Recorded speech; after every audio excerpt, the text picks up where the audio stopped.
بلغ العلا بكماله كشف الدجى بجماله حسنت جميع خصاله صلوا عليه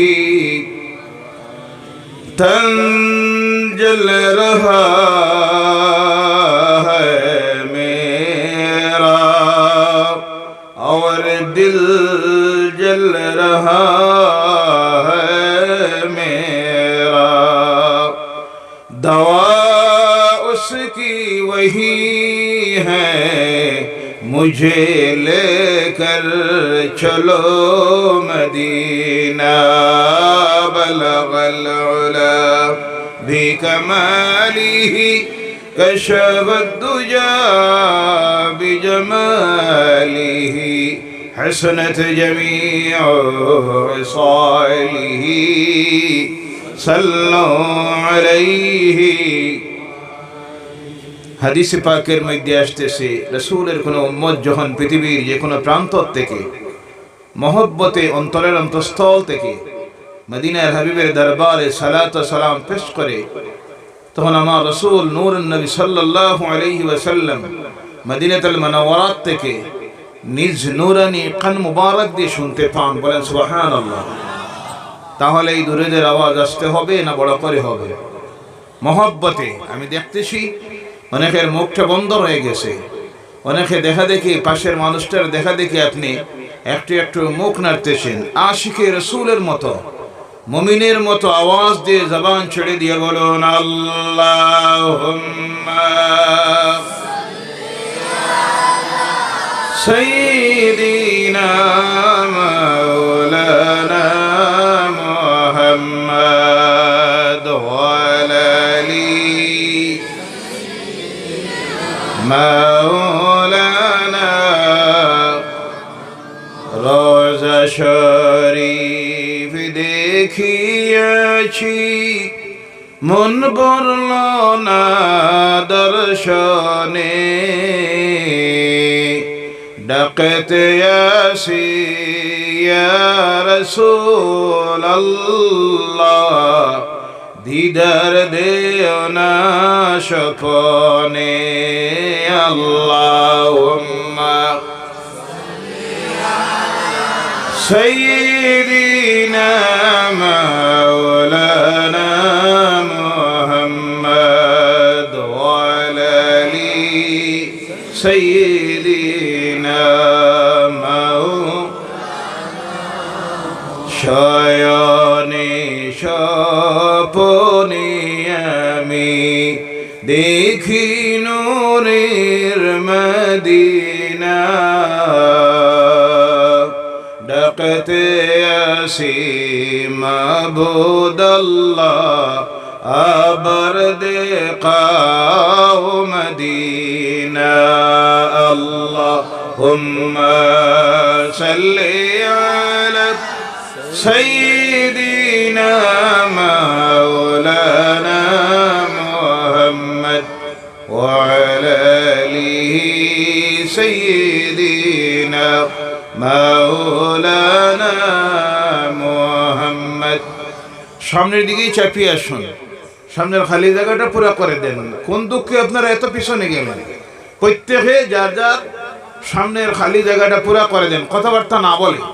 ছোট বাচ্চাগুলি সামনের দিকে আসতে দিবেন না, পরে ডিস্টার্ব দিবে বারবার।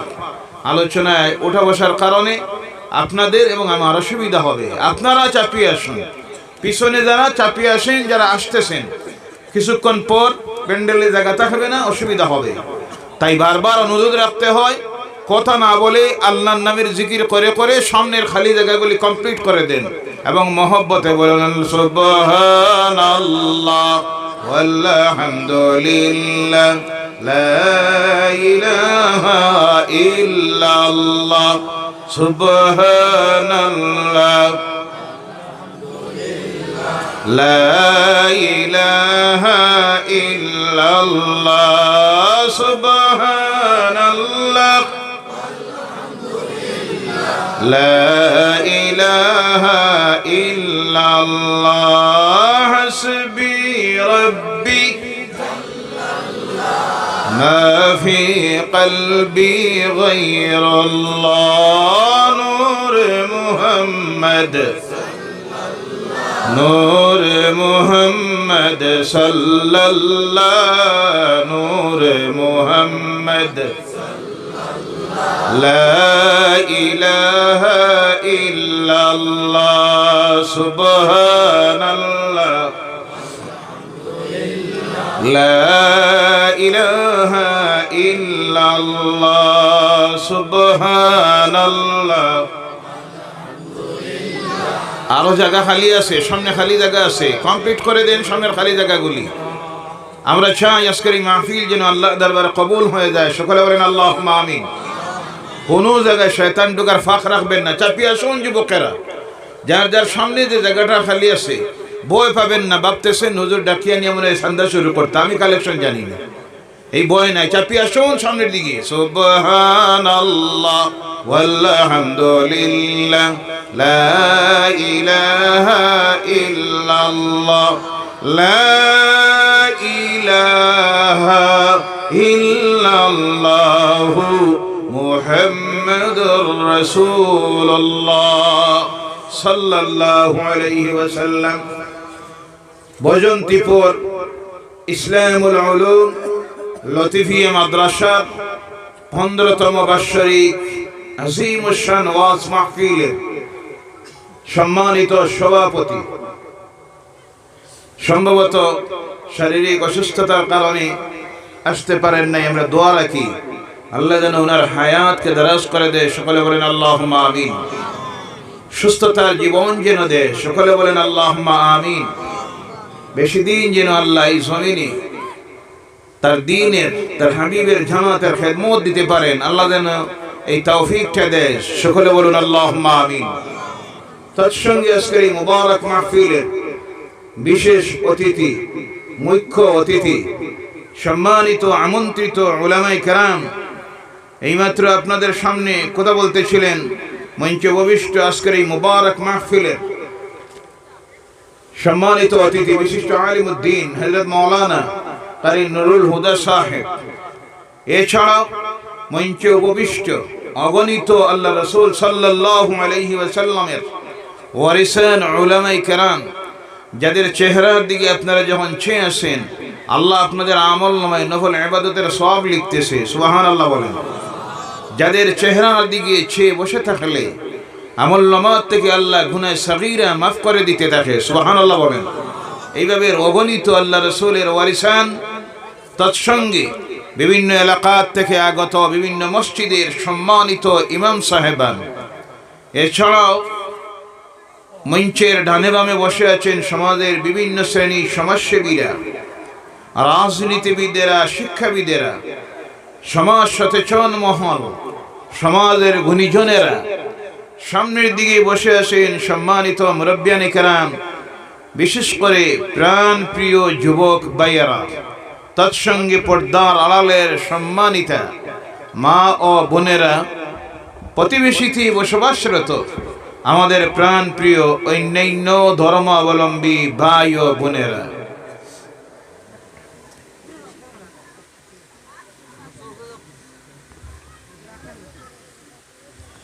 তৎসঙ্গে সর্বপ্রথমে আল্লাহ সুবহানাহু ওয়া তাআলা লাখ কোটি শুকরিয়া আদায় করি যে আল্লাহ পাক রব্বুল ইজ্জত মুবারক শাবানুল মুআজ্জম মাসের আজকের এই রাত্রিতে, এই মাস সেই মাস যেই মাসের 14 তারিখের দিবাগত রাত্রি হলো লাইলাতুল মুবারাকা, লাইলাতুল বারাআত, লাইলাতুল বারাতের মতো মুবারক রাত্রি যে মাসে আল্লাহ পাক দিয়েছেন, সেই মাসের আজকের এই রাত্রিতে আমরা আল্লাহর কালাম কোরআনুল কারীম থেকে কিছু আলোচনা করার জন্য এবং শোনার জন্য এবং আল্লাহর কালাম কোরআনুল কারীমের খেদমতের এই দ্বীনি প্রতিষ্ঠানের 15তম বার্ষিক মাহফিলে আমরা যে আসতে পেরেছি, এর জন্য আল্লাহর শুকরিয়া আদায় করার প্রয়োজন আছে না নাই? আওয়াজ করে কথা বলেন। কোন নেতা মন্ত্রী আওয়াজ আছে নাকি? থাকলে আমার আলোচনার মাঝে এখানে আনবা না। অতিথি যদি মন্ত্রিত হয় আপনারা বাসায় বসাইবা, রিসেপশন করবা, চা মিষ্টি দিবা, আমার আলোচনার পরে আনবা, নতুবা এগুলি দেখলে আমার মিজাজ নষ্ট হয়ে যায়। ভাইয়ারা আমার, কারণ এখন দাওয়াত না দিলে অনেক আইব, এর লাগি বই আর আনবা। আনা দাওয়াতে উঠি যাইব, অনেকটা আসে। মাঝে একটা মাহফিল হয়েছে, দুইটা এক লগে আনা দাওয়াতে উঠে গেছে। নাউজুবিল্লাহ বলেন। কারণ এখন আওয়ার সময় আইছে তো জি। 5 বছর যাদের দেখা নাই, জনগণের দরদে এখন ঘরে ঘরে হয়। আপনারা দাওয়াত না দিলেও হয়, আপনার লগে মহব্বত আছে। জি জি। আচ্ছা, যাই হোক, এটা অন্য বিষয়। আমার বলার উদ্দেশ্য হলো যে আল্লাহ পাক আমাদেরকে আজকে এখানে আসার সৌভাগ্য নসিব করেছেন। হয়তো এক কথা বারবার বলতে হয়, পিছনে জায়গা নাই, আর আপনারা যার সামনে খালি জায়গাটা রাখলেন। আপনার ভাই আসতেছে, অন্যজনকে বসার সুযোগ করে দিন, আল্লাহ আপনাকে জান্নাতে বসার সুযোগ করে দিবে। চলেন সুবহানাল্লাহ। আপনারা কি চান যারা পিছনে আসতেছে দাঁড়িয়ে থাকুক? এটা কি আপনারা চান? এটা কি কোনো ইনসাফ হতে পারে? তাহির ইকবাল, তুমি তো উঠিয়া মাঝের জায়গা মানুষ ফিল আপ করো না। তাহির ইকবাল উঠো, উঠিয়া মানুষ জমাও না, খালি জায়গা ভরা করো। সুবহানাল্লাহ ওয়ালহামদুলিল্লাহ লা ইলাহা ইল্লাল্লাহ লা ইলাহা ইল্লাল্লাহ মুহাম্মাদুর রাসূলুল্লাহ সাল্লাল্লাহু আলাইহি ওয়াসাল্লাম। গোলাম হিসাবে আমাদের জন্য কর্তব্য হলো আল্লাহর শুকরিয়া আদায় করা। এবার বলুন তো, এই শুকরিয়া আদায় করব কিভাবে? দুই হাতের তালি বাজাইয়া? জি, কথা বোঝা যার? মুখ খুলে কথা বলবেন, মাথা নাড়িয়ে না। সুপুরুষের মতো, মুমিনের মতো আওয়াজ দিবেন। আল্লাহ যেন দেওয়ার তৌফিক দে, বলেন আল্লাহুম্মা আমিন।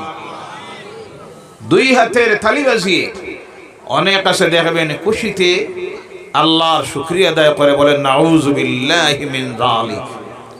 শয়তান যে কাজটায় সবচেয়ে বেশি খুশি হয়, ওই কাজটা হলো দুই হাতের থালি বাজানি। কথা বোঝা যায়? আমরা শয়তানকে খুশি করব না আল্লাহরে? আওয়াজ করে বলেন, আমরা খুশি করব কারে? আমাদের রবকে, আমাদের স্রষ্টাকে, আমাদের হায়াতের মালিককে। আরো জোরে বলেন, আমাদের মৌতের মালিককে, ইজ্জতের মালিককে। এখানে আসার সৌভাগ্য নসিব করেছেন কে? এর কারণে হাত দিয়ে থালি বাজানি হলো শয়তানের আমল। কার আমল? আল্লাহ এর থেকে আমাদেরকে হেফাজত করুক। সকলে বলেন আল্লাহুম্মা আমিন। আরো কিছু মানুষ আছে দেখবেন খুশিতে আল্লাহর শুকরিয়া আদায় করতে গিয়ে বম ফাটায়, আছে না নাই? জি, অনেক সময় দেখবেন বরযাত্রী রওনা করেছে, পাত্রীপক্ষের বাড়ির সামনে যখন গেছে, যাওয়ার পর বিবাহ বাসরে বা পাত্রীপক্ষের বাড়িতে ঢুকতে গিয়ে 10 থেকে 20,000 30,000 টাকার বম পাঠায়। এমন নাফরমানেরা আছে না নাই? এখন তো পাঠাইতে গিয়ে জমিনে ফাটায় না, আসমানে ফাটায়। জি, কথা বলেন, আছে না নাই? মানে তার বিশ্বাস হলো জমিনে ফাটাইলে আল্লাহ দেখবো নি না, একটু উঠাইয়া আল্লাহরে দেখায়। নাউজুবিল্লাহ বলেন। এইভাবে বম পাঠিয়ে আল্লাহর শুকরিয়া আদায় করা জায়েজ না নাজায়েজ? গুনাহ না নেকি? আওয়াজ করে কথা বলবেন, গুনাহ না নেকি? হালাল না হারাম? আরো জোরে বলেন, হালাল না হারাম? যখন এই ফাটায় তখন আল্লাহর রহমত বর্ষিত হয় না লানত? কোনটা? আমরা আল্লাহর রহমত চাই না লানত? এখানে আমরা বসে আছি আল্লাহর রহমতের সুশীতল ছায়ায়। সুবহানাল্লাহ বলেন। ইসলাম সেই ধর্ম, যে ধর্ম আমাদেরকে দুনিয়ার এমন কোনো কিছু বাকি রাখে নাই। আল্লাহর দ্বীন ইসলাম আমাদেরকে সব শিখাইয়ে দিয়েছে কিভাবে আমরা আল্লাহর শুকরিয়া আদায় করব। তৎসঙ্গে আল্লাহ সুবহানাহু ওয়া তাআলা এমন এক কিতাব আমাদেরকে দিয়েছেন দুনিয়ার মানুষের জন্য যা কিছুর প্রয়োজন, complete code of the life, একজন মানুষের পূর্ণাঙ্গ জীবন বিধান, জীবন ব্যবস্থা। দুনিয়ার জীবনে চলতে গিয়ে যা কিছুর প্রয়োজন আল্লাহ পাক যে কিতাবে দিয়েছেন, সেই কিতাবের নাম হলো কোরআনুল কারীম। বলে সুবহানাল্লাহ। সেই সঙ্গে এমন একজন নবীর উম্মত হওয়ার সৌভাগ্য আল্লাহ পাক আমাদেরকে নসিব করেছেন, যে নবী তার গোটা জীবন আমাদের সামনে আদর্শ হিসাবে, মডেল হিসাবে রেখে গিয়েছেন। দুনিয়ার মানুষের জন্য এমন একটা কাজ তিনি বাকি রেখে যান নাই। মানুষ প্রশ্ন করবে এই কাজটা কিভাবে আমি করব, আমার নবীর জীবনে আদর্শে কি আছে? যা চাইবে তা যার কাছে আছে। তিনি হলেন জনাবে মুহাম্মদুর রাসূলুল্লাহ সাল্লাল্লাহু আলাইহি ওয়াসাল্লাম। বলো সুবহানাল্লাহ। এর জন্য আমার নবী আমাদেরকে শিখাইয়া দিয়ে গেছেন, ও আমার উম্মতেরা, আল্লাহর শুকরিয়া আদায় করার জন্য সবচাইতে উত্তমতম শব্দ হলো, সকলে জবান মিলিয়ে আমার সঙ্গে বলুন আলহামদুলিল্লাহ। আর জোরে বলেন আলহামদুলিল্লাহ। শুকরিয়া আদায় করলাম কার? আরো জোরে বলেন কার? ভাইরা আমার, এর জন্য আল্লাহ সুবহানাহু ওয়া তাআলা তার কালাম কোরআনুল কারীমকে নাযিল করতে গিয়ে আল্লাহ যে প্রথম 5টা আয়াত নাযিল করেছিলেন, যে আয়াতগুলি বর্তমান কোরআনুল কারীমের 30তম পারার সূরা আলাকার আরম্ভণীর মধ্যে উল্লেখ করা হয়েছে। কিন্তু কোরআনুল কারীমকে যেটা আমরা বর্তমান তেলাওয়াত করি, লিপিবদ্ধ করতে গিয়ে ওই 5টা আয়াতকে কোরআনের স্টাডির মধ্যে, আরম্ভণীর মধ্যে উল্লেখ করা হয় নাই। কারণ আল্লাহ রাব্বুল আলামিনের ইচ্ছা হলো এমন শব্দ দিয়ে, এমন আয়াত দিয়ে আমার কালামকে শুরু করা হোক, যাতে আমার বান্দারা, বান্দিরা, মুমিন মুমিনেরা আমি আল্লাহর কালামকে তিলাওয়াত শুরু করতে গিয়ে আমি আল্লাহর শুকরিয়া আদায়ের মাধ্যমে যেন শুরু করে। এর জন্য বর্তমান কোরআনুল কারীমের প্রথম যে সূরা দেওয়া হয়েছে, সেই সূরার নাম হলো সূরা আল ফাতিহা। আর তার আরম্ভণীর আয়াত পড়ুন আমার সঙ্গে জবান মিলিয়ে, বিসমিল্লাহির রহমানির রহিম, আলহামদুলিল্লাহি রাব্বিল আলামিন। জোরে বলো আল্লাহু আকবার। শুকরিয়া আদায় করলাম কার? সেই আল্লাহ সুবহানাহু ওয়া তাআলার জন্য সমস্ত প্রশংসা, যিনি হলেন এই বিশ্ব ব্রহ্মাণ্ডের প্রতিপালক রব। সেই আল্লাহর শুকরিয়া আমরা আদায় করলাম। আবার বলুন আলহামদুলিল্লাহ। ভাইয়ারা আমার, আজকে যত দিন যাচ্ছে আমরা দেখি মাহফিলে মানুষের সংখ্যা বাড়তেছে না কমতেছে? আজকের মাহফিল না, প্রতিটা মাহফিলে উপস্থিতির হার বাড়তেছে না কমতেছে? তার কারণটা কি? মূল্যায়নের প্রয়োজন আছে না নাই? 1 নম্বরে কারণ হলো মানুষের হৃদয়, কলব, হার্ট যাকে বলা হয়। অসুস্থ দিলের মানুষ, মৃত দিলের মানুষ আজকে সংখ্যা বাড়তেছে না কমতেছে? সুস্থ দিলের মানুষের অভাব। গুনাহ করার কারণে, আল্লাহর নাফরমানির কাজ করতে করতে গিয়ে বেশিরভাগ আমার সমাজের মানুষের আজকে রিজেক্টটা হয়ে গেছে হারাম। রিজেক্ট হারাম, হারাম উপার্জন, হারাম রিজেক্ট হওয়ার কারণে যখন হারাম রিজেক্ট ভক্ষণ করে তখন অসুস্থ দিলের মানুষ হয়ে যায়, মুর্দা দিলের মানুষ হয়ে যায়।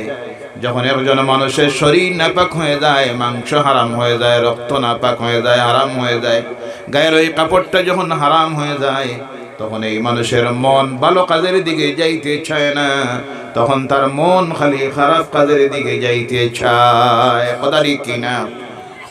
উদাহরণ দিলে বুঝবেন যে আজকে আমার সমাজের মানুষ ভালো কাজের দিকে ছুটতেছে না খারাপ কাজের দিকে ছুটতেছে। এক একটা উদাহরণ বাস্তব যেটা আমার কাছে ধরা পড়েছে, আমি অনেক সময় তুলে ধরি। আজ থেকে মাত্র সপ্তাহ দিন আগে আমি সাধারণত মাত্র একটা প্রোগ্রাম করি। আমার ডাক্তারের নিষেধ বেশি কথা যাতে না বলি, উচ্চ কণ্ঠে যাতে কথা না বলি, এক নাগাড়ে আপনি কথা বলবেন না, স্টপ দিয়ে দিয়ে কথা বলবেন। আমার সাউন্ড সিস্টেম বন্ধ হয়ে গিয়েছিল, আপনাদের দোয়ায় আল্লাহ সুস্থ করেছেন, বলেন আল্লাহুম্মা আমিন, বলুন আলহামদুলিল্লাহ। তো কোনো সময় বিশেষ পরিচিত মানুষের রিকোয়েস্ট রাখতে গিয়ে 2 নম্বরে কোনো সময় প্রোগ্রাম করি, সংক্ষিপ্ত আলোচনা রাখি।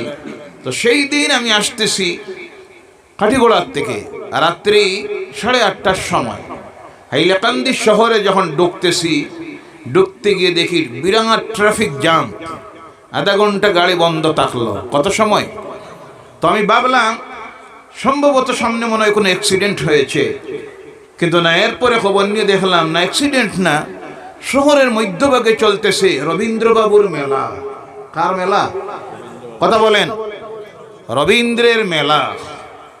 একটু যখন ট্রাফিক জ্যাম ছুটল, সামনের দিকে গিয়ে অগ্রসর হয়ে দেখি দুঃখ লাগলো, আফসোস লাগলো, আর মনে মনে ভাবলাম আল্লাহ এই কওমের প্রতি যে আজকে জবাদ বলিয়াদ আসতেছে, আল্লাহ এটা তো সব আমাদের নিজের হাতের কামাল, আমাদের হাতের কামাল। যা দেখলাম তখন আল্লাহর কালাম কোরআনুল কারীমের সেই আয়াত মনে পড়লো। আল্লাহ পাক রব্বুল আলামিন বলছেন, ওয়া মা আসাবাকুম মিন মুসিবাতিন ফাবিমা কাসাবাত আইদিকুম। জোরে বলো আল্লাহু আকবার। তোমাদের উপরে যে সব গজবাত বালিয়াত আসে, এই সব তোমাদের নিজের হাতের কামাই, তোমাদের হাতের কর্মফল। দুনিয়ায় যা করবা তার ফল এই দুনিয়ায় ভোগ করতে হবে। আজ যে এই পৃথিবীতে আমাদের যে দুরবস্থা, নির্যাতিত, অত্যাচারিত, লাঞ্ছিত, বঞ্চিত, শোষিত, নাগরিকত্বকে ক্যান্সেল করে দেওয়ার জন্য জমানার ফেরাউনেরা এসআইআর এর নামে যে ষড়যন্ত্র করতেছে, তাও তো চোখের সামনে দেখতেছেন তো। কথা বলেন। এছাড়া এই সময়ে যখন এই প্যান্ডেলের নিচে বসে আছি, মাথার উপরে একটা তো তেরপাল আছে, নিচে একটা তেরপাল আছে, কি সুন্দর পরিবেশ, ঠান্ডাও নাই, গরম নাই, লাইটে অসুবিধা নাই, সাউন্ড সিস্টেমে অসুবিধা নাই। আল্লাহর কালামের আলোচনা যখন শুনতেছি, আপনার আমার অগণিত ভাই বোনেরা আল্লাহর দিন ইসলামকে গ্রহণ করার অপরাধে, কালেমা পড়ার কারণে, মুসলমান হওয়ার কারণে এই জমানার ফেরাউনেরা এই মুহূর্তে হাজার হাজার মুসলমান আমাদের ভাই বোনদেরকে ঘর বাড়ি ভেঙে দিয়ে খোলা আকাশের নিচে ছেড়ে দিয়েছে। আসে না নাই? দুঃখ লাগে। দোয়া করি আল্লাহর কাছে, আল্লাহ এদেরকে ধৈর্য ধরার, সবর করার তৌফিক দাও। সকলে বলেন আল্লাহুম্মা আমিন। আল্লাহ তোমার কুদরত থেকে এদের টাকা খাওয়ার ব্যবস্থাটা করে দাও। সুরে বলেন আল্লাহুম্মা আমিন। যারা ষড়যন্ত্র করে এদের বিরুদ্ধে রাজনীতির স্বার্থে এই ব্যবহারটা করতেছে, আল্লাহ এই জমিনে তুমি ইনসাফটা করিও। বলেন আল্লাহুম্মা আমিন। বলার উদ্দেশ্য হলো, ওই যে আমাদের প্রতি এই যা কিছু চলতেছে, এটা সব আমাদের কর্মফল। তার কারণ হলো, সেই দিন দেখলাম যখন ঢুকতেছি গিয়ে শহরে, ওই মেলা প্রাঙ্গণে গিয়ে যারা ঢুকতেছেন, এদের মধ্যে 70 থেকে 75% তথাকথিত নামদারি কুলাঙ্গার মুসলমানেরা। কথা ঠিক কিনা? নাউজুবিল্লাহ বললা না ভাইরা? আরো শুনলে অবাক হবেন। ওই যারা গিয়ে ঢুকতেছে, আমি দেখলাম এদের মধ্যে ওই যে 75% তথাকথিত নামদারি মুসলমান যারা গিয়ে ঢুকতেছে, এদের মধ্যে 40%-এর মতো আমার সমাজের নামদারি মুসলমানের ঘরের যুবতী মেয়েরা, আর কিছু আছে বুরগা নামের একটা গায়ে মুখ খোলা, এইভাবে মহিলারা গিয়ে ঢুকতেছে। নাউজুবিল্লাহ বললা না? আরো সুরে বলেন নাউজুবিল্লাহ। আরো অবাক হলাম, আমি দেখলাম কিছু দাইয়ুসেরা। কারা? কথা বলেন কারা? দাইয়ুসেরা। দাইয়ুস কে? আল্লাহ রাসূল সাল্লাল্লাহু আলাইহি ওয়াসাল্লাম দাইয়ুস সম্পর্কে যখন আলোচনা করতেছেন, দাইয়ুস সম্পর্কে আল্লাহ রাসূল যখন বললেন, আদ-দাইয়ুস লা ইয়াদখুলুল জান্নাহ, দাইয়ুস কখনো আল্লাহর জান্নাতে বেহেশতে ঢুকতে পারবে না। সাহাবায়ে কেরাম প্রশ্ন করেন, ইয়া রাসূলুল্লাহ সাল্লাল্লাহু আলাইহি সাল্লাম, দাইয়ুস কারা? আমার নবী মুহাম্মদ রাসূলুল্লাহ সাল্লাল্লাহু আলাইহি ওয়াসাল্লাম বলেন, দাইয়ুস হলো সেই ব্যক্তি, কান খুলে শুনো, দাইয়ুস হলো সেই ব্যক্তি যেই ব্যক্তি তার নিজের স্ত্রীকে, তার অধীনস্থ, তার মেয়েকে, তার বোনকে পর্দায় রাখতে পারে না, পরপুরুষের সামনে বাহির করে দেবে পর্দায়, ওই ব্যক্তির নাম হলো দাইয়ুস। সেই ব্যক্তি যত বড় নামাজ আদায়কারী হয়ে যায়, 5 ওয়াক্তের নামাজ জামাতে পড়ে, তাহাজ্জুদের নামাজ মিস নাই, কোরআন তেলাওয়াত, তাসবিহাতে, জিকিরাত সব আছে, হজ আছে, উমরা আছে, সব আছে, কিন্তু ওই দাইয়ুস তার দাইয়ুসি আমলের কারণে কিয়ামতের দিন তার কোনো ইবাদত আল্লাহর দরবারে কবুল হবে না। সেই ব্যক্তির জন্য আল্লাহর জান্নাত হারাম। বলো নাউযুবিল্লাহ। তখন দেখলাম, অবাক হলাম আমি, কিছু দাইয়ুসেরা এতিমের মতো 3-4 বছরের বাচ্চা খুলে লইছে, কোনোটায় 2.5-3 মাসের বাচ্চা খুলে লইছে, আর বউ আগে আগে আর এতিমের মতো পিছনে পিছনে দাইও ছাড়তেছে। নাউজুবিল্লাহ বলেন। আজ আমার এই সমাজের এই অবস্থা কেন হচ্ছে, এর উপরে আলোচনায় যাব ইনশাআল্লাহ। বলেন ইনশাআল্লাহ। যখন এই পৃথিবীতে আজ ইসলামের যে বিপর্যয় শুরু হয়েছে, গোটা বিশ্বের দিকে তাকান, সমস্ত ইসলাম বিরোধী শক্তি একই মঞ্চে, ইহুদি বলুন, নাসারা বলুন, কাফের বলুন, মুশরিক বলুন, নাস্তিকেরা বলুন, সবের একটাই টার্গেট, পৃথিবী থেকে ইসলামকে কিভাবে মিটাইয়া দেওয়া যায়, কোরআনকে কিভাবে মিটানো যায়, মুসলমান নামের একটা জাতিকে কিভাবে জমিন থেকে মিটাইয়া দেওয়া যায়। এই ষড়যন্ত্র যখন তারা রচনা করতেছে, সেই সময় এই কওমের যখন হেদায়েতের রাস্তায় আসার প্রয়োজন, মসজিদের দিকে আওয়ার প্রয়োজন, মাদ্রাসার দিকে আওয়ার প্রয়োজন, সেই সময়ে তারা ছুটতেছে আল্লাহর নাফরমানি আর নাফরমানির দিকে, জাহান্নামের রাস্তার দিকে। আজ যারা মসজিদে আসার কথা, তারা ছুটতেছে মেলার দিকে। নাউজুবিল্লাহ বলেন। কারে দেখার জন্য? জলপরি। কারে? কারে? সেই দিন আমি বললাম, ও মুসলমানেরা হাসবেন না, ও আল্লাহর নাফরমানেরা, তুমি যে জলপরি উরঙ্গ মহিলাকে দেখার জন্য ছুটতেছ, যারে তুমি দেখতে যাচ্ছ, দেখতে গিয়ে তোমার আমলনামায় জিনার গুনাহ লেখা হচ্ছে। ও মুসলমানেরা, তোমাদের জন্য জলপরি কেন, আল্লাহর জান্নাতের হুর গিলমানরা অপেক্ষা করতেছে। বলে সুবহানাল্লাহ। আর জোরে বলে সুবহানাল্লাহ। আল্লাহ পাক তোমার জন্য ওই জান্নাতে হুর তৈরি করে রেখেছে। হুর সম্পর্কে হাদিস শরীফে আসতেছে, একটা হুর যদি জমিনে নামাইয়ে দেওয়া হয়, তার সৌন্দর্যতায় দুনিয়ার মানুষ দুনিয়া চিন্তা ভুলে যাবে, আর ওই হুরের পিছনে পিছনে ছুটবে। এক একটা হুরের সৌন্দর্যতা সম্পর্কে হাদিসের মধ্যে আসতেছে, একজন মানুষকে যদি ওই হুরের সিনার সামনে দাঁড়ায়, গ্লাসের মতো তার চেহারাটা হুরের সিনার মধ্যে দেখবে। সুবহানাল্লাহ। এটা অপেক্ষা করতেছে তোমার আমার জন্য। সুবহানাল্লাহ বলেন। আর আমরা ছুটতেছি জিনার রাস্তায়। বলার উদ্দেশ্য হলো, আজ যে গুনাহ গুনাহ করতে করতে গিয়ে আমরা যে দিলকে নাপাক করে দিয়েছি, যার জন্য ভালো কাজের দিকে আসতে মন চায় না, ছুটতেছি খারাপ কাজের দিকে। এই হলো 1 নম্বরের কারণ। 2 নম্বরের কারণ হলো, ভাইরা আমার, আর দেখার দরকার নাই। বাংলা ভাষায় বলেছি আপনাদেরকে বারবার, 3 বার, সময় অনেক নষ্ট হয়ে গেছে আমার আপনাদেরকে জায়গা লইতে গিয়া। এরপরও আপনাদের সামনে জায়গা খালি আছে, পিছনে মানুষ দাঁড়িয়ে আছে, বসার জায়গা নাই। আপনারা দেখবেন কেন? আমি দেখতেছি তো।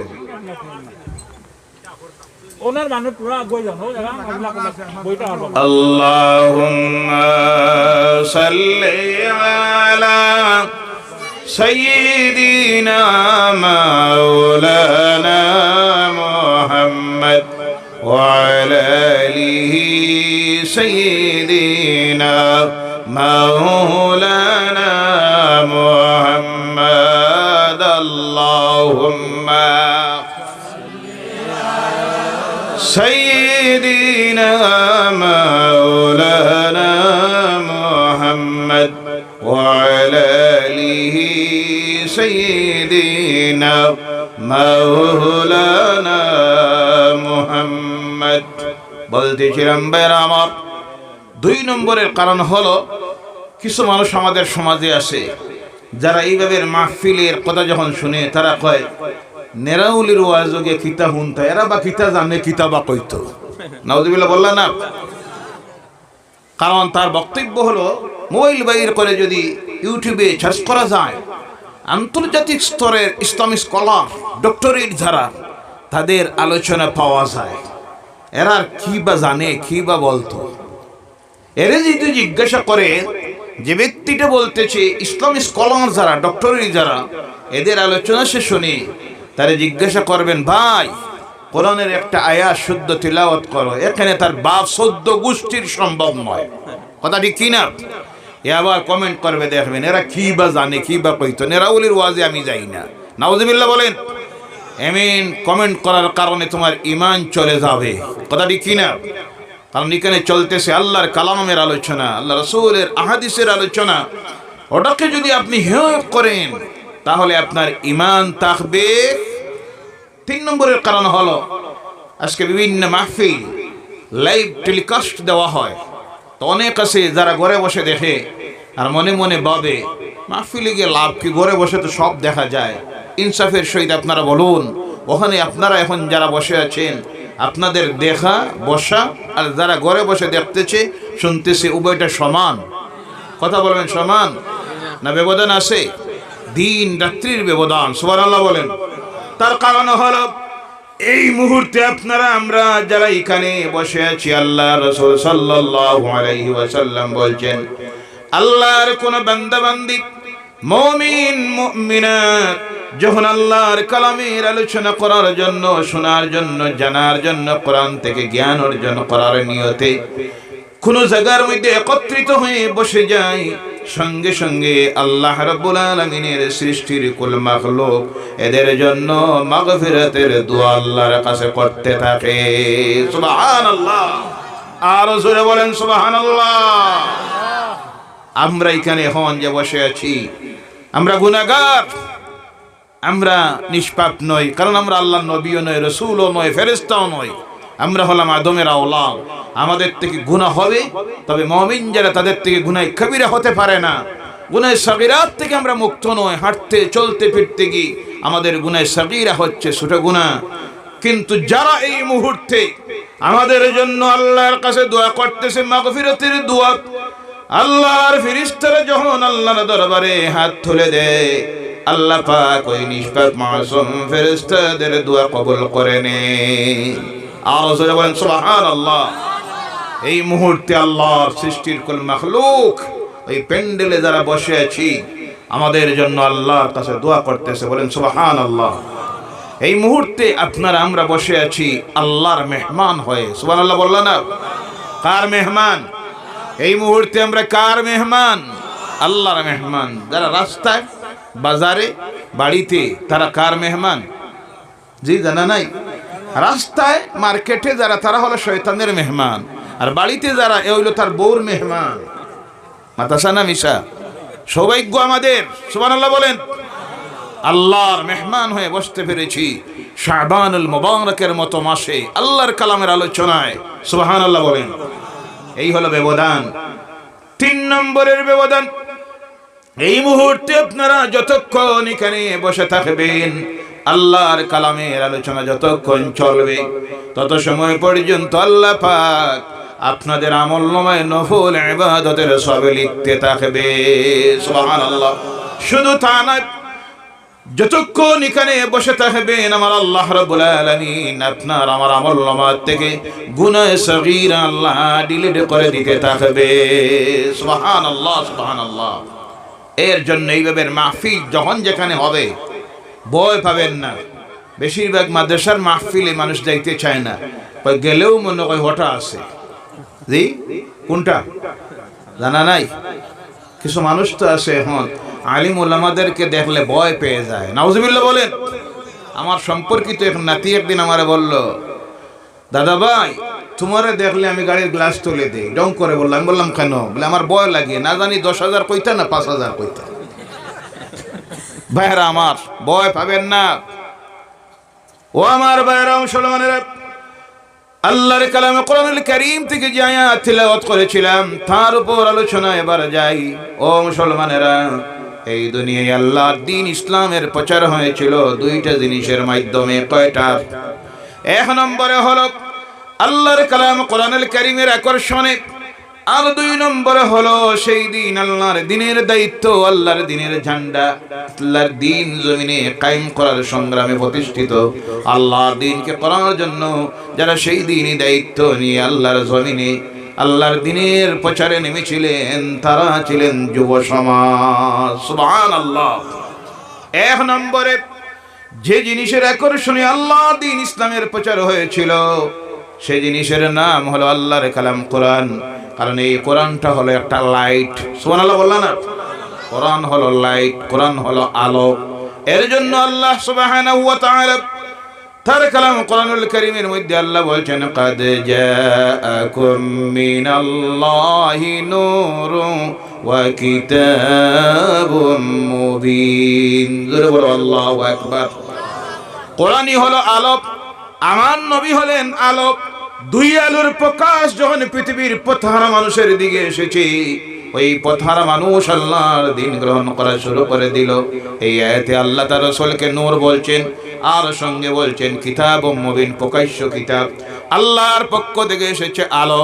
মুহাম্মদুর রাসূলুল্লাহ সাল্লাল্লাহু আলাইহি সাল্লাম হলেন আলো আর প্রকাশ্য কিতাব। এখানে আমরা পাই আমার নবী হলেন নূর। আমার নবী কি? জোরে বলেন কি?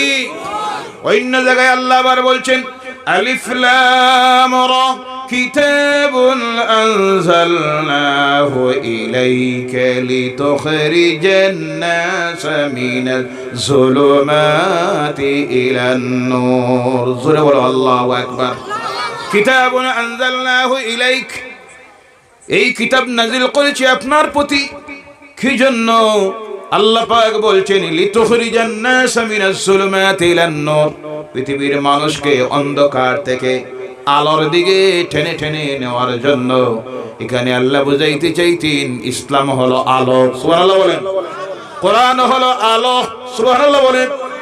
কোরআনকে আল্লাহ বলছেন দিয়েছি অন্ধকারাচ্ছন্ন পৃথিবীর মানুষকে, অন্ধকার থেকে, পাপাচার থেকে, কুফরির থেকে, শিরিক থেকে, বিদআত থেকে, সকল প্রকারের কুসংস্কার থেকে টেনে বাইরে করে আলোর দিকে, ইসলামের দিকে, কোরআনের দিকে আনার জন্য আল্লাহ পাক দিলেন তার কালামে কোরআন। এই কোরআন যখন নাজিল হওয়া শুরু হলো, কোরআন নাজিল করতে গিয়ে আল্লাহ পাক যে 5টা আয়াত নাজিল করেছিলেন, আজকে তার উপর আলোচনায় যাব না। ওই কোরআন যখন নাজিল হলো, আমার নবীর প্রতি আল্লাহর আবার নির্দেশ হলো উতুলু মা উহিয়া ইলাইকা মিনাল কিতাব ওয়া আকিমিস সালাত ইন্নাস সালাতা তানহা আনিল ফাহশাই ওয়াল মুনকার ওয়া লাযিকরুল্লাহি আকবার। জোরে আল্লাহু আকবার। উতলু মা উহিয়া ইলাইকা মিনাল কিতাব, তিলাওয়াত করুন আপনি যা ওহীর মাধ্যমে এই কিতাবে নাজিল করা হয়েছে। আল্লাহ পাক নির্দেশ দিলেন তার রাসূলকে। রাসূলের প্রতি যে নির্দেশ দেওয়া হয় সেটা শুধু রাসূলকে নয়, ওই রাসূলের উম্মতের প্রতি, ঈমানদার মুমিন যারা মুমিনাত তাদের প্রতি ওই নির্দেশ হয়ে যায়। এখানে আল্লাহ নির্দেশ দিলেন তার রাসূলকে, আমি যে কিতাবটা ওহীর মাধ্যমে আপনার প্রতি নাজিল করেছি, আপনি তিলাওয়াত করুন, তিলাওয়াত করুন, তিলাওয়াত করুন। বলেন সুবহানাল্লাহ। এবার আমার নবী আল্লাহর কালামকে তিলাওয়াত করা শুরু করলেন।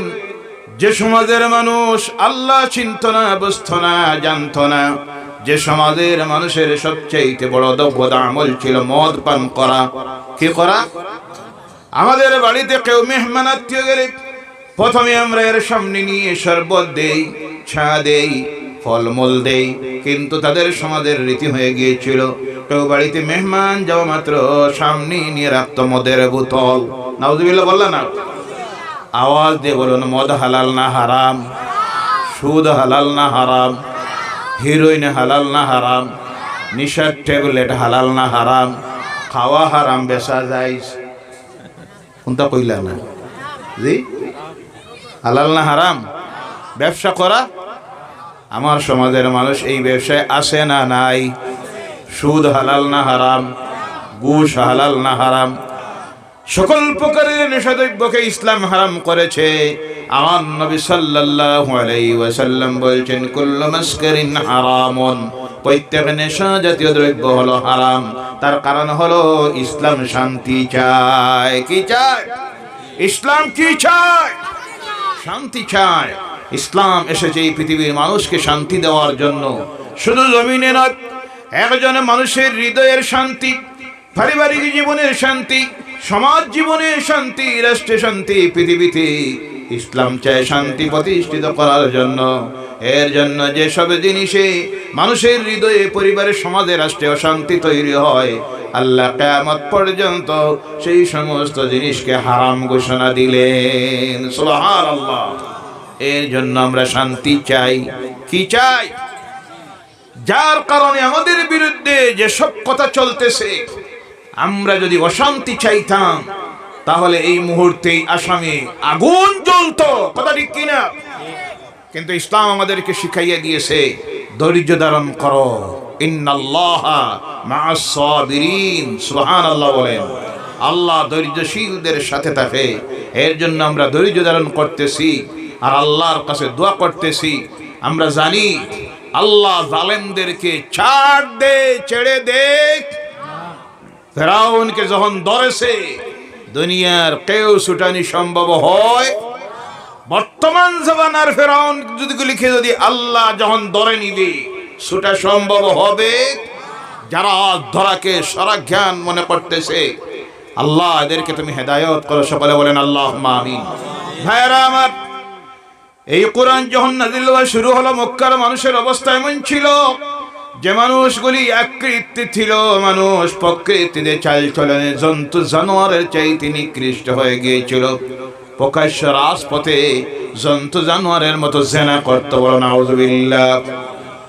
হিংসা বিদ্বেষ তাদের মধ্যে এমন ছিল, দয়া মায়া বলতে তাদের মধ্যে কিছুই ছিল না। জন্মদাতা বাবা তার নিজের মেয়েকে সে নিজে নিয়ে জীবন্ত অবস্থায় কবরে মাটি চাপা দিত, বলো নাউযুবিল্লাহ।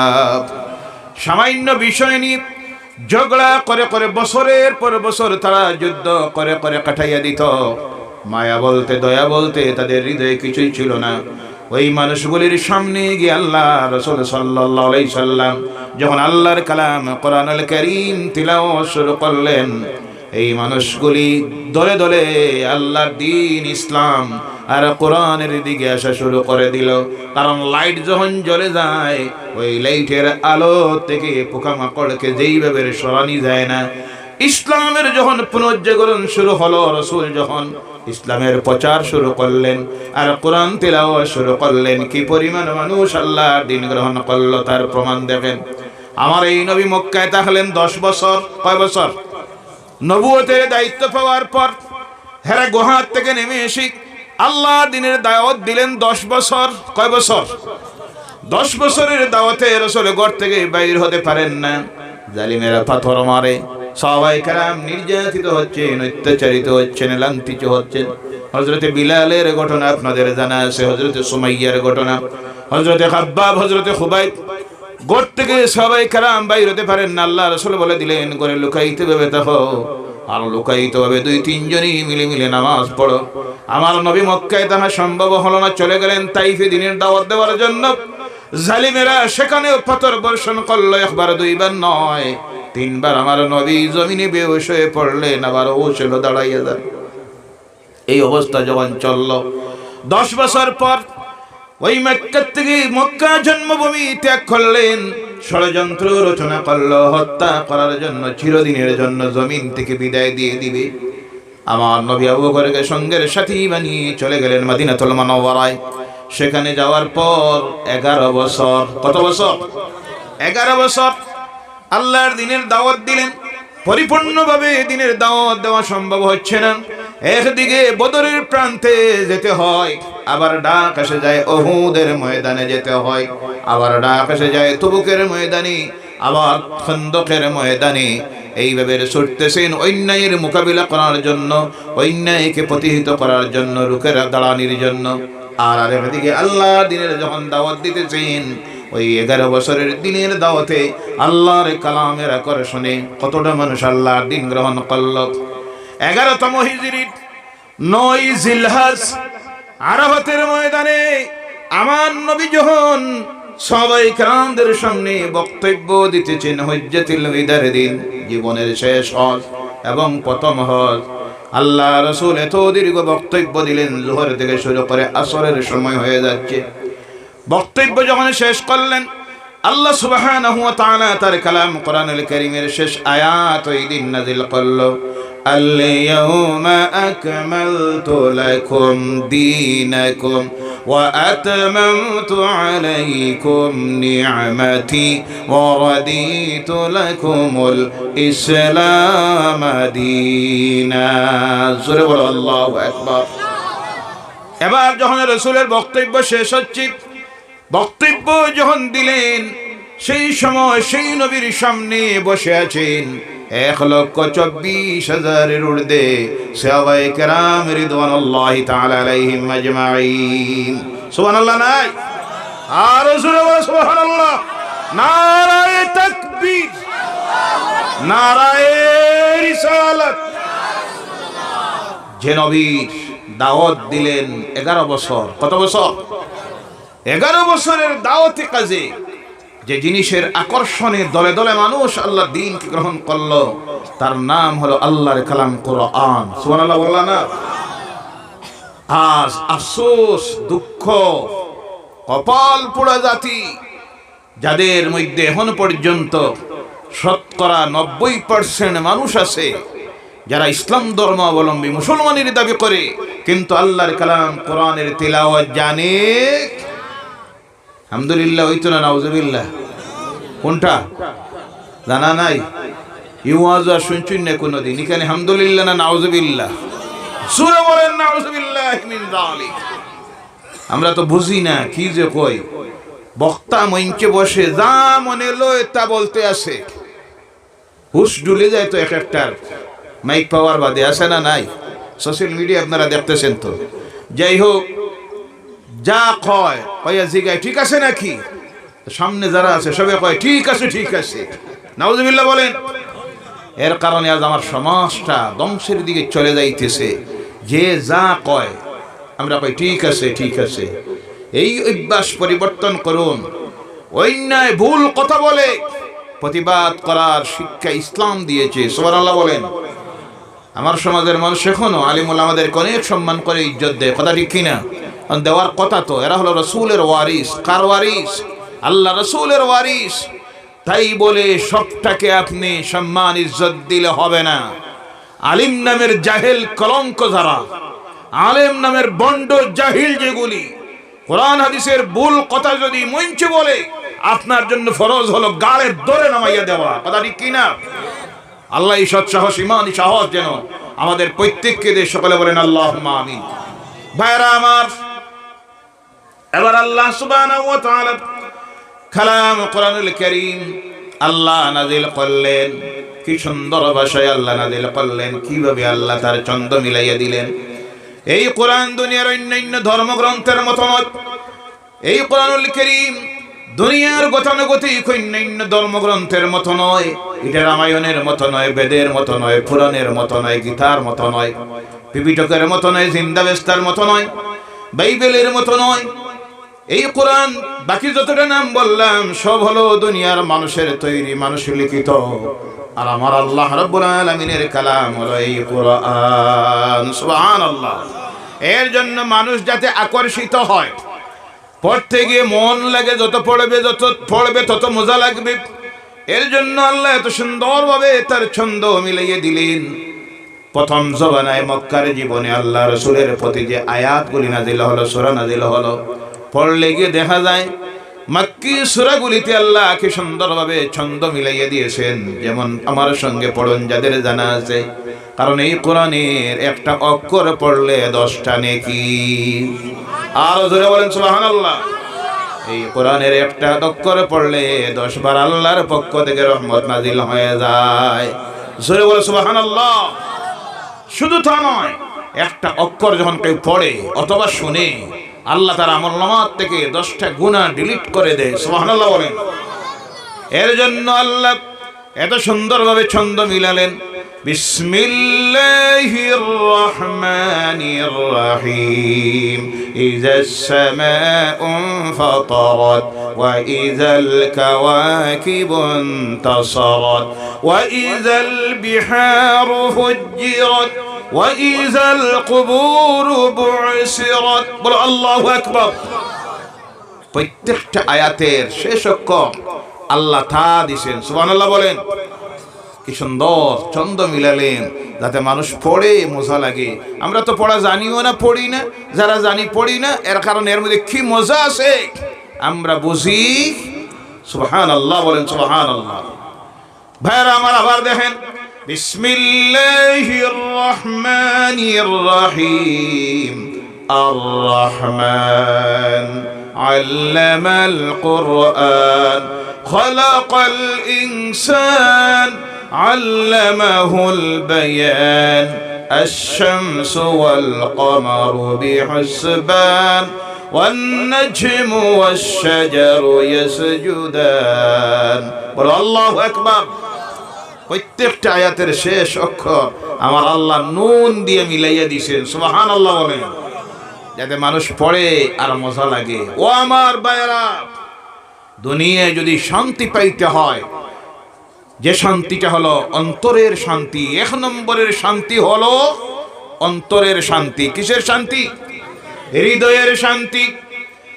একজন মানুষের বাড়ি আছে, গাড়ি আছে, জমি আছে, লক্ষ কোটি কোটি টাকার মালিক, বিলিয়ন মিলিয়ন টাকার মালিক, বিভিন্ন নামি দামি শহরে পৃথিবীর ফ্ল্যাট আছে, 50-60 কোটি টাকা দামের গাড়ি ব্যবহার করে, সুন্দর স্ত্রী আছে, ছেলে আছে, মেয়ে আছে, কিন্তু তার মনে শান্তি নাই।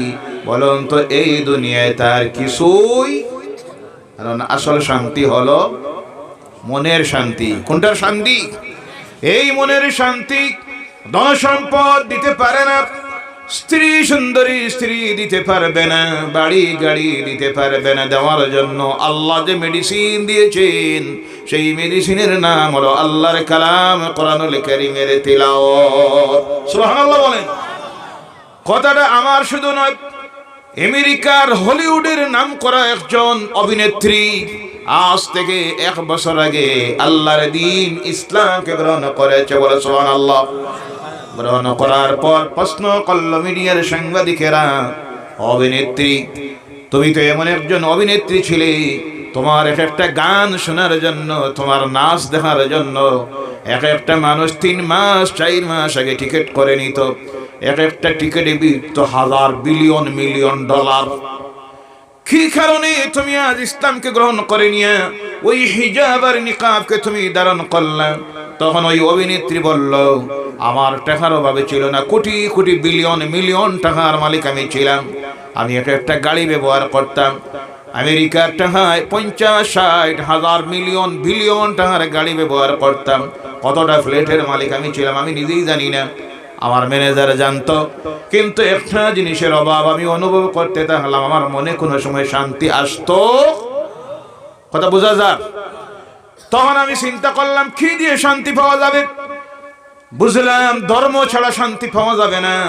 তাই আমি ধর্ম বিশ্বাস করা শুরু করলাম। এর আগে আমি কোনো ধর্ম মানতাম না। আমি ধর্ম বিশ্বাস করে খ্রিস্ট ধর্ম আমি গ্রহণ করলাম। করার পরে অল্ড টেস্টামেন্ট, বাইবেলের অল্ড টেস্টামেন্ট, নিউ টেস্টামেন্ট পড়া শুরু করলাম। করার পরে দেখলাম এর মধ্যে শান্তি নাই। আধুনিক বিশ্বের বিজ্ঞানের যুগের মানুষের জন্য এর কাছে পাওয়ার কিছুই নাই। ছাড়লাম খ্রিস্টান ধর্ম, বুদ্ধ ধর্ম গ্রহণ করলাম, দেখলাম শান্তি নাই, তাও ছাড়লাম। এরপরে গিয়ে গ্রহণ করলাম হিন্দু ধর্ম। করার পরে ধর্মগ্রন্থ যখন পড়া শুরু করলাম, দেখলাম আহারে আমি পাগল নাকি? এখানে কি আছে জানার কিছু নাই, পাওয়ার কিছু নাই। গল্প কাহিনী বানাও আর কিছু উপদেশ বলি, তাও ছাড়লাম। এরপরে চিন্তা করলাম ইসলাম ধর্ম নিয়ে রিসার্চ করে দেখি, কোরআন নিয়ে পড়ে দেখি, কিন্তু আমার মন চাইতে ছিল না। কারণ তখন আমার ব্রেইনে ঢুকাইয়া দেওয়া হয়ে গেছে ইসলাম হলো সন্ত্রাসীদের একটা সংগঠন। নাউজুবিল্লাহ নাই? কোরআন হলো সন্ত্রাসীদের গাইড বুক। নাউজুবিল্লাহ নাই? আর শুনে বলেন নাউজুবিল্লাহ। এই অপপ্রচার আজ বিশ্বজুড়ে চলছে, নিনা না ভাইরা আমার। এর আগে আমার ব্রেইনে ঢুকে গেছে পৃথিবীর সবচেয়ে বড় সন্ত্রাসী মুহাম্মদ সাল্লাল্লাহু আলাইহি সাল্লাম। বলেন নাউজুবিল্লাহ। বাধ্য হয়ে যখন কোনো জায়গায় শান্তি পাওয়া গেল না, আমি কোরআনুল কারীমের একটা কপি খরিদ করলাম ইংরেজির ভাষায়, সঙ্গে সংক্ষিপ্ত তার ব্যাখ্যা। যখন পড়া শুরু করলাম আমি দেখলাম আহারে এতদিন তো আমি ভুল করে নিয়েছি। সুবহানাল্লাহ।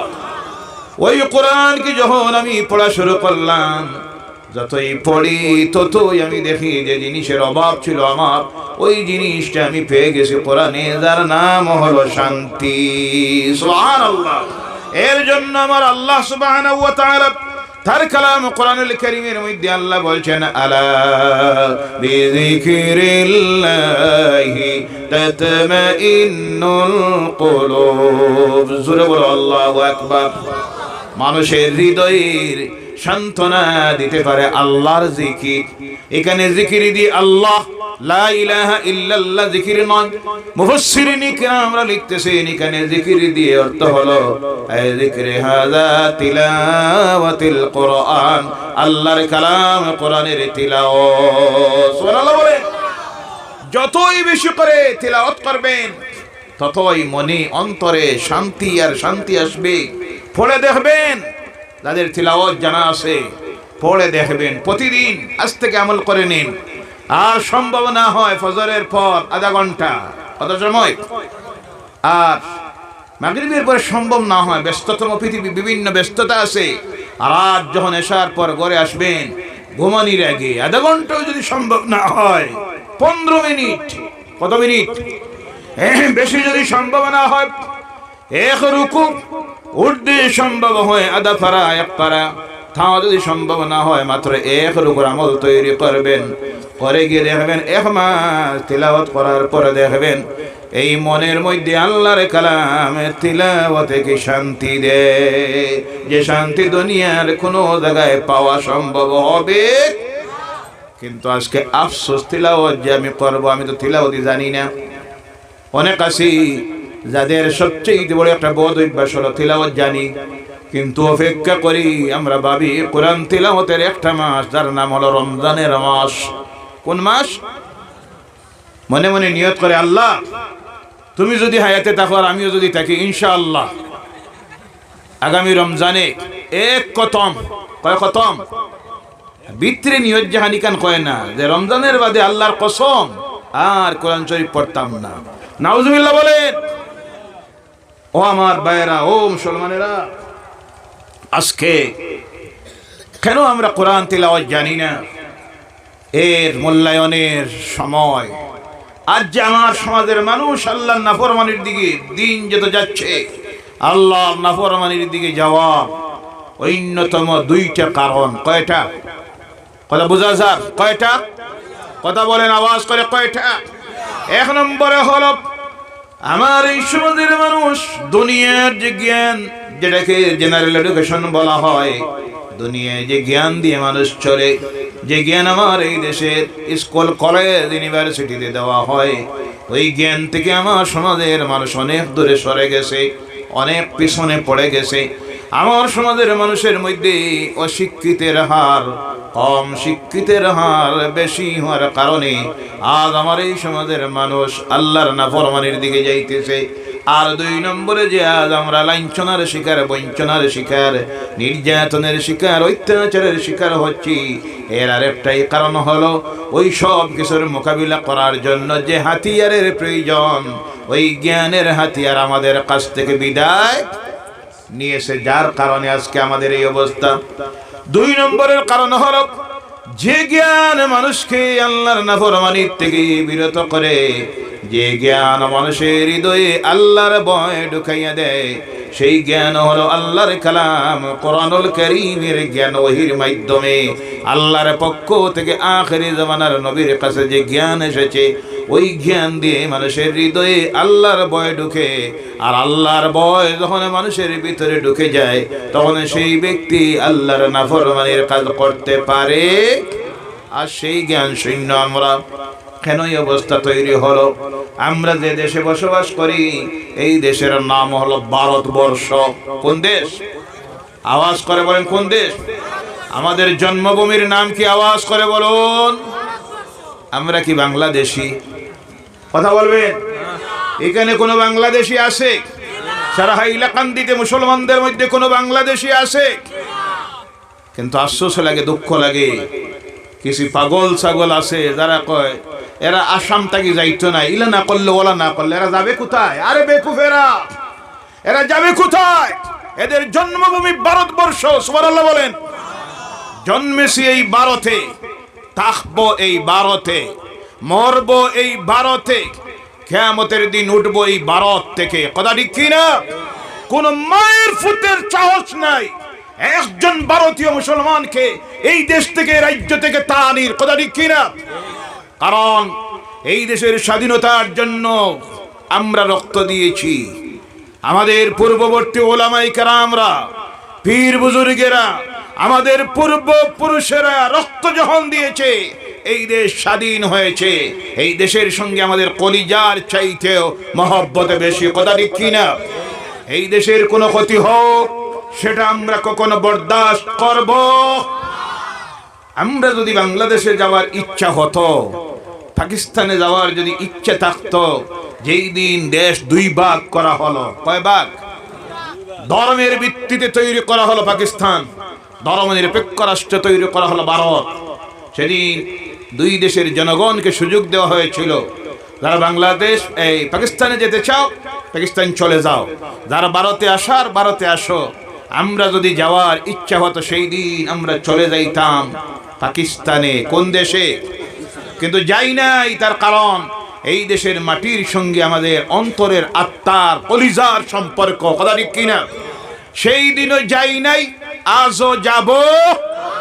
কেউ যদি তাড়ানির ষড়যন্ত্র করে তার মোকাবিলা যেইভাবে গণতান্ত্রিক পদ্ধতিতে শান্তিতে করতে হবে, করার জন্য রাজি আছেন না? না, আল্লাহ যেন তৌফিক দেয়, বলেন আল্লাহুম্মা আমিন। আর জোরে বলেন নারায়ে তাকবীর, নারায়ে রিসালাত, নারায়ে তাকবীর। ভাইরা আমার, এই দেশের শিক্ষা ব্যবস্থা, এটা বাংলাদেশ নয়, পাকিস্তান নয়, সৌদি আরব নয়, তাদের দেশের শিক্ষা ব্যবস্থায় ধর্মীয় শিক্ষার ব্যবস্থা আছে, কথা বোঝা যায়? তাদের সরকারি শিক্ষাঙ্গনে, কলেজ ইউনিভার্সিটিতে হাদিসের একটা কোর্স থাকে, কোরআনের একটা বিভাগ থাকে, কোর্স থাকে, ফিকহের একটা সাবজেক্ট দেওয়া হয়। তাদের ছেলেমেয়েরা একদিকে জেনারেল এডুকেশনে শিক্ষিত হয়, তৎসঙ্গে ধর্মীয় জ্ঞানেও শিক্ষিত হয়।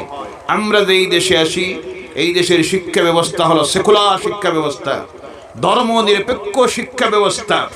এই দেশের সরকারি শিক্ষাঙ্গনে ME school, high school, college, university, medical college, engineering college, polytechnical college, এইগুলিতে ধর্মীয় শিক্ষা দেওয়া হয়। আমার এই দেশে ধর্মীয় শিক্ষার ব্যবস্থা এক সময় ছিল তিনটা। কয়টা? আওয়াজ করে কথা বলবেন, কয়টা? তিনটা। একটা ছিল সরকারি মাদ্রাসা। কি মাদ্রাসা আছে এখন? বুঝুন না আপনারা, আমার কথা বুঝতে অসুবিধা হয় নাকি? সরকারি মাদ্রাসা আছে?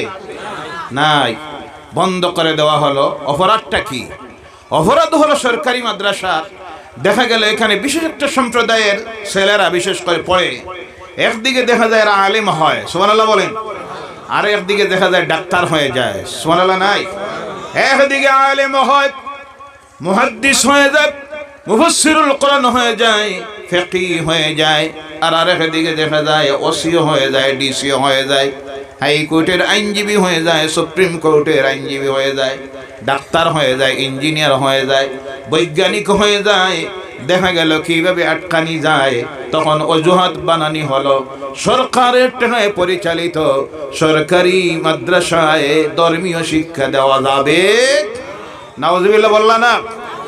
ইনসাফের সহিত বলুন, কথা আগে বলেছি, আজ আবার বলছি, সেই সময়ের সরকারি যে মাদ্রাসাগুলি ছিল, প্রিসিনিয়র, সিনিয়র, টাইটেল, এইগুলিতে শুধু ধর্মের শিক্ষা দেওয়া হতো না? আমার এই রাজ্যের আসাম সরকারের সেবা কোর্সের মাধ্যমে যে সিলেবাস ছিল, সেই সিলেবাসের ইংরেজি, বিজ্ঞান, গণিত, ভূগোল, সমাজবিজ্ঞান, বাংলা, আরো যা সাবজেক্ট সব পড়ানি ওইতনি না? না, তাহলে অপরাধটা একটা, ধর্মের শিক্ষা দেওয়া হয়।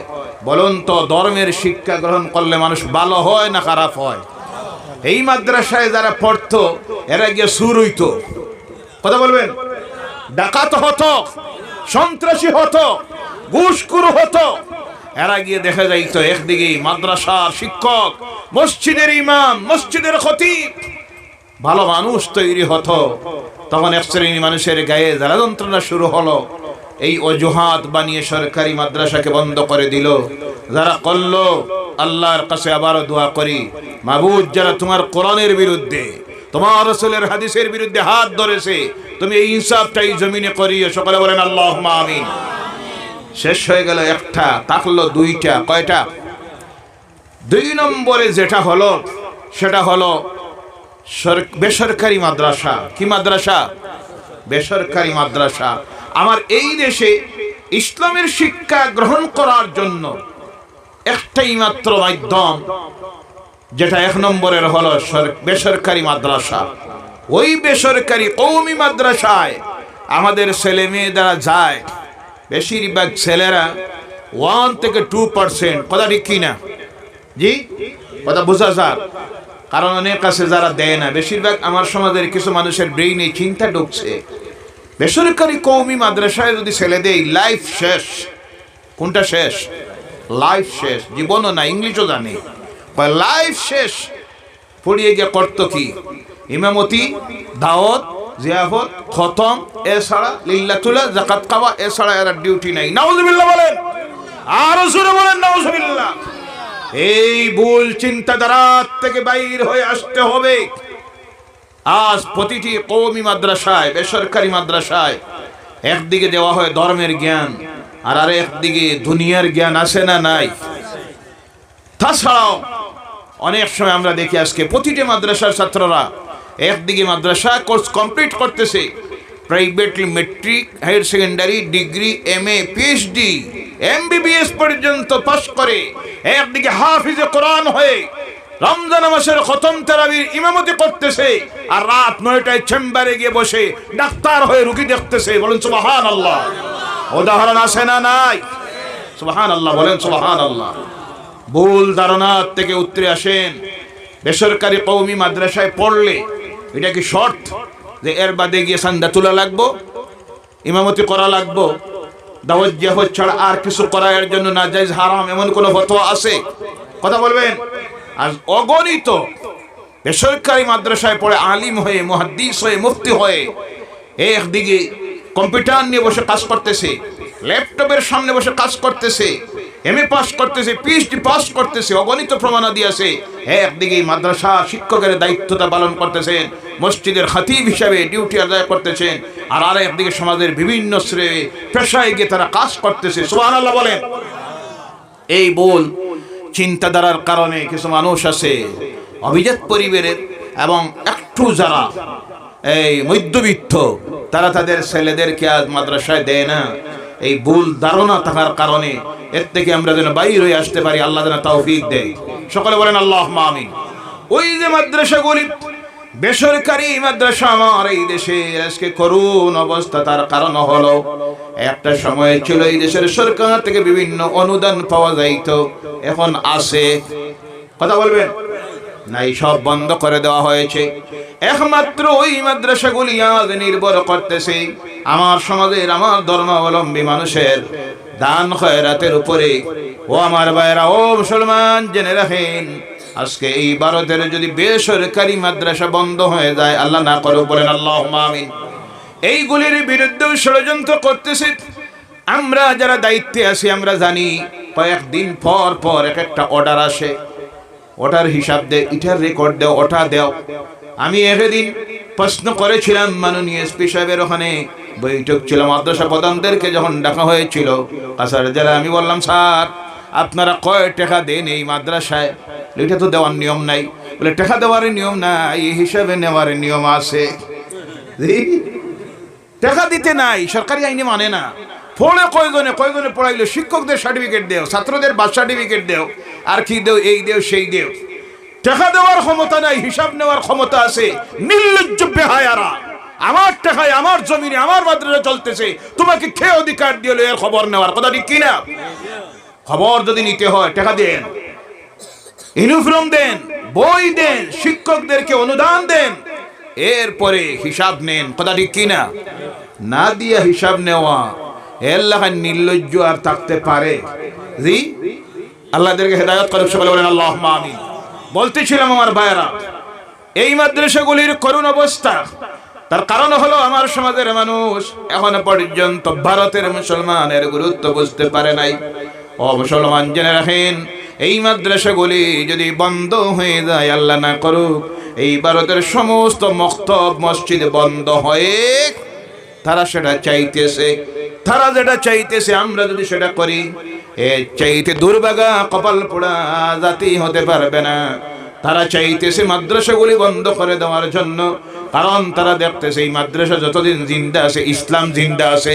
সুবহানাল্লাহ বলেন। এই মাদ্রাসা যতদিন বেঁচে আছে কোরআন বেঁচে আছে, সুবহানাল্লাহ বলেন। কারণ হলো এই মাদ্রাসা যদি বন্ধ হয়ে যায়, একদিন আসবে যেই দিন মসজিদে যাবেন নামাজ পড়ার জন্য, সামনে গিয়ে কে নামাজ পড়াবে? ইমাম নাই। মক্তবে আপনার ছেলে পাঠাইলা, মেয়ে পাঠালা সকালবেলায় ইসলামের জ্ঞান অর্জন করার জন্য, সেখানে যাওয়ার পরে দেখবে শিক্ষক নাই। কারণ ওই মক্তবের শিক্ষক যিনি আসবেন, মসজিদের ইমাম যিনি আসবেন, তিনি হাই স্কুল থেকে নয়, কলেজ থেকে নয়, ইউনিভার্সিটি থেকে নয়, মেডিকেল কলেজ থেকে নয়, ইঞ্জিনিয়ারিং কলেজ থেকে নয়, পলিটেকনিক্যাল কলেজ থেকে নয়, ওদের প্রোডাকশন কেন্দ্র হলো এই দেশের ওই বেসরকারি মাদ্রাসা। কথা ঠিক কিনা? এর জন্য তারা চাইতেছে ষড়যন্ত্র করে মাদ্রাসাগুলি যদি বন্ধ করে দেওয়া যায়, সরকারিগুলি তো শেষ, বেসরকারিগুলি যদি বন্ধ করে দিতে পারি, এমনি ইসলাম শেষ হয়ে যাবে। আমরা কি চাই এই দেশ থেকে ইসলামের বিদায় হোক? আমরা কি চাই? কারা কারা চান হাত উঠান। একজন নাই, আলহামদুলিল্লাহ বলেন আলহামদুলিল্লাহ। ইসলামের প্রতি আমাদের দয়া মহব্বত আছে না নাই? ভালোবাসা আছে না নাই? এই মাদ্রাসার প্রতি ভালোবাসা আছে না নাই? ভাইয়েরা আমার, এই মাদ্রাসার আজকে করুণ অবস্থা, কারণ মানুষের ডোনেশনের উপরে সম্পূর্ণ নির্ভর করে। কিন্তু আমার সমাজের অনেক মানুষ আছে, হুজুর আপনারা দেখতে ডর লাগে, নাউজুবিল্লাহ কইলা না, মালাকুল মৌতরে ইলা ডরায় না কোনোটা আছে, হুজুর দেখলে এই পরিমাণ ডরায়, আছে না নাই? এলাও আছে অনেক। হুজুর তার বাড়িতে গিয়েছেন চাঁদা কালেকশনের জন্য। কিসের জন্য? বউরে কয় দরজা লাগা, কইছে আমি বাড়িতে নাই। নাউজুবিল্লাহ বললা না? সৌভাগ্য তোমার, খেয়ে তোমার বাড়িতে কদম রেখেছেন, তুমি ওর মর্যাদা সম্মান ইজ্জত বুঝতে পারতেছ না। ওরা হলেন আল্লাহর রসুলের ওয়ারিস, সুবহানাল্লাহ বলেন। ইনসাফের সহিত জবাব দিবেন। ওই যে মসজিদে যারা ইমামতি করেন, মাদ্রাসায় যারা শিক্ষকতা করেন, যাদেরকে হাদিয়া দেওয়া হয়, এলাকান দিতে তো মাশাআল্লাহ ইমামের বেতন ৬-৭ হাজার এখন। জি আলহামদুলিল্লাহ কইলা না? ইনু আলহামদুলিল্লাহ রঘু আছে জি। আপনারা খুব শিয়ানি, কারণ আলহামদুলিল্লাহ নাই, নাউজুবিল্লাহ নাই। আলহামদুলিল্লাহ কইতরা না, যদি আলহামদুলিল্লাহ কই হুজুরে কইবা এই বেকুফ গুলা আইলো কান থাকি ৭-৮ হাজার কয় আলহামদুলিল্লাহ, আর নাউজুবিল্লাহ কইলে কইবা বাড়াইয়া দেখবা। এর লাগে আমরা চোখ খুব শিয়ান মানুষ। আইলা কান দিয়ে জেলা, কোন জেলা? এর কারণ এখানে আলহামদুলিল্লাহ নাই, নাউজুবিল্লাহ নাই। নাউজুবিল্লাহ বলেন নাউজুবিল্লাহ। এই যে সামান্য হাদিয়া দেওয়া হয় মাদ্রাসা শিক্ষকদেরকে, যত সামান্য যে হাদিয়া দেওয়া হয় ৫,০০০, ৬,০০০, ২,০০০, ১,০০০, বৎসরে বকায়া ৪০,০০০, তারা এরপরে ডিউটিটা করে কেন? আপনারা মনে মনে ভাবতে পারেন এরা যাওয়ার জায়গা নাই, খাওয়ার ব্যবস্থা নাই। নাউজুবিল্লাহ বলেন। এরা চাইলে আপনার মতো সকালে বাইর হলে যে কোনো পেশার ডিউটিতে গেলে বিকালে আসে ৫০০ টাকা। কত টাকা? মাসে কম পক্ষে ১০ থেকে ১৫,০০০ আছে না নাই? কিন্তু কেন যায় না? না যাওয়ার কারণ হলো এরা ইসলামের ইতিহাস পড়েছে, আল্লাহর হাবিবের ওয়ারিস হয়েছেন। আল্লাহর হাবিব তাদের হাতে আল্লাহর দ্বীনের দায়িত্ব অর্পণ করে গিয়েছেন। তারা যখন ইতিহাস পর্যালোচনা করে পড়ে আর দেখে আমার নবী আল্লাহর দ্বীনের জন্য সপ্তাহ দিন কোনো সময় করে খাবার নাই, সুবহানাল্লাহ বলেন। ৪০ দিন কোনো সময় এক নাগাড়ি সোলায় আগুন জ্বলত না। কোন সময় এমন হলো পেটের মধ্যে একটা নয় ২টা পাথর বেঁধেছেন আল্লাহর দ্বীনের জন্য, সুবহানাল্লাহ। এর কারণে তারা সেই ইতিহাস যখন পড়ে, তখন আল্লাহর দ্বীনকে জমিনে বাঁচানোর জন্য, ঠিকাইয়া রাখার জন্য রাসূল যে দায়িত্ব দিয়ে গেছেন, আল উলামা ওয়ারাসাতুল আম্বিয়া, ও আলিমেরা, আল্লাহর দ্বীনের কোরআনের শিক্ষিতরা, তোমরাই হলে আমি নবীর ওয়ারিস। ওই নবীর উত্তরাধিকারী হওয়ার কারণে ২,০০০, ৫,০০০, ৭,০০০ এই বিনিময়টা হাদিয়া দেওয়া হয়। তাকে গ্রহণ করে আল্লাহ দ্বীনের খেদমত দিতেছে।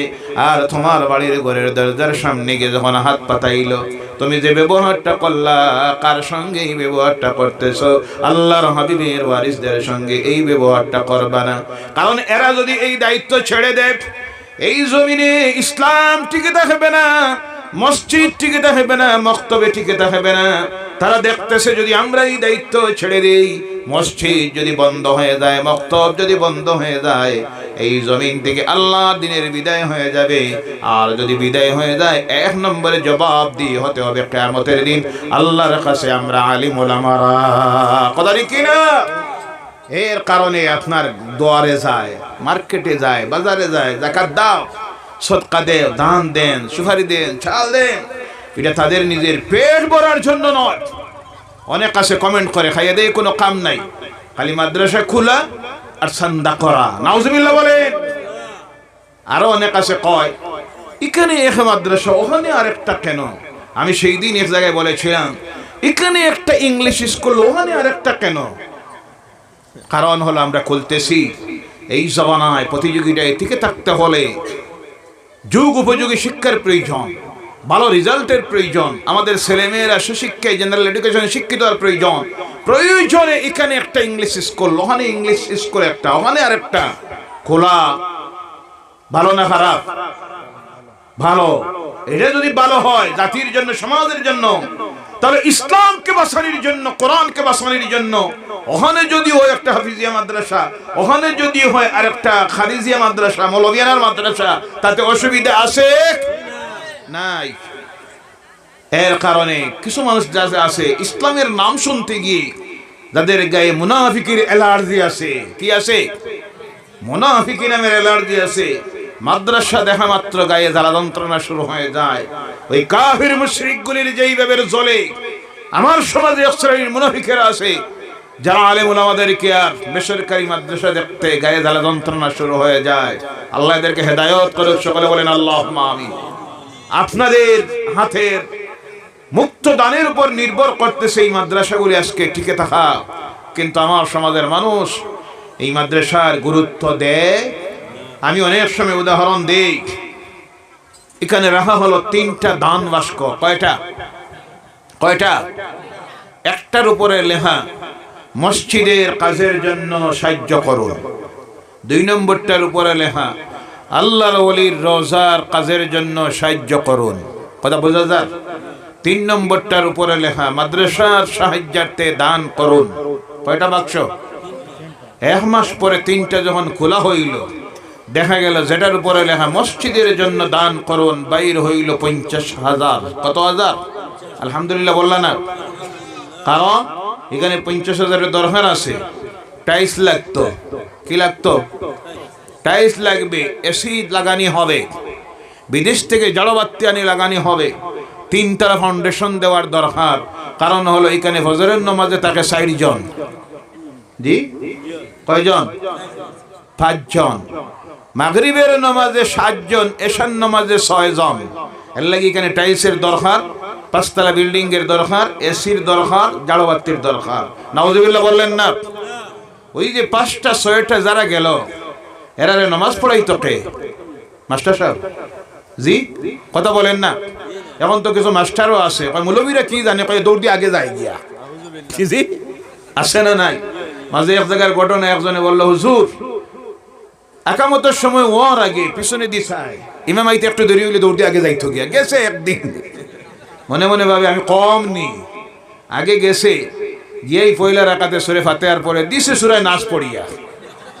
তবে মাসলা যদি জানা থাকতো অসুবিধা নাই, ভুলবশত সূরা নাস পড়ে নিয়েছে, পরের রাকাতে সূরা কাফিরুন পড়া অসুবিধা নাই। কথা বোঝা যাত? ভুলবশত যদি করে নেই অসুবিধা নাই, তো তার তো আর মাসলা জানা নাই।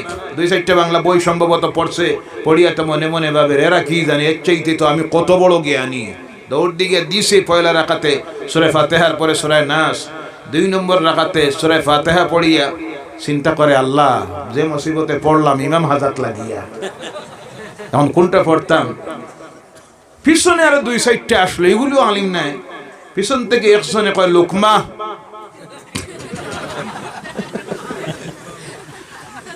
আবার কয় লুকমা 2বার, 3 নম্বর বার আবার কইছে লুকমা। সামনের এটাই কয় ভাই লুকমা কোনটা? এই সূরা তো আমার জানা নাই। দেখেন অবস্থাটা। এই মসজিদের নামাজের দায়িত্ব আদায় করবেন কে? আলিম ওলামারা, হাফিজ সাহেব, কারি সাহেব, মৌলানা সাহেব, মুফতি সাহেব। কিন্তু আমরা বুঝি না। দিল এটাই 50,000। কত হাজার? যেখানে 1 নম্বরের প্রয়োজন টাইলসের নয়, এসির নয়, জড়বাতির নয়, এখানে 1 নম্বরের প্রয়োজন হলো মুসল্লি বাড়ানির। কি বাড়ানির? মুসল্লি বাড়ানির। মুসল্লি বাড়লে 2 নম্বরে প্রয়োজন হলো যোগ্য ইমামের। যোগ্য ইমাম রাখতে হলে প্রথম বেতন দিতে হবে কমপক্ষে 15,000। আর ওই ইমাম আসবেন কোথা থেকে? ওই যে বেসরকারি মাদ্রাসা থেকে। বলো সুবহানাল্লাহ। ওখানে দিল কত? 50,000। 2 নম্বর বাক্স যখন খোলা হইল, এখানে আরো বড় করে লেখা আছে ইসাল ও সওয়াবের জন্য দেন। যেমনে দেখছে ইসাল ও সওয়াবের জন্য দেন, মনে মনে ভাবছে এখানে দিলেও মনে করে সোজাসুজি বেহেশত। জি, এলা তো বহুত ইসালের সওয়াব আছে, কথায় কথায় এসেছে। রাগ করবে না, ইসালের সওয়াব বিরোধী আমরা নই, আল্লাহর ওলিদের বিরুদ্ধে আমরা নই। আমরা আহলে সুন্নাতুল জামাতের আকীদার উপরে বিশ্বাস রাখি। বলেন আলহামদুলিল্লাহ।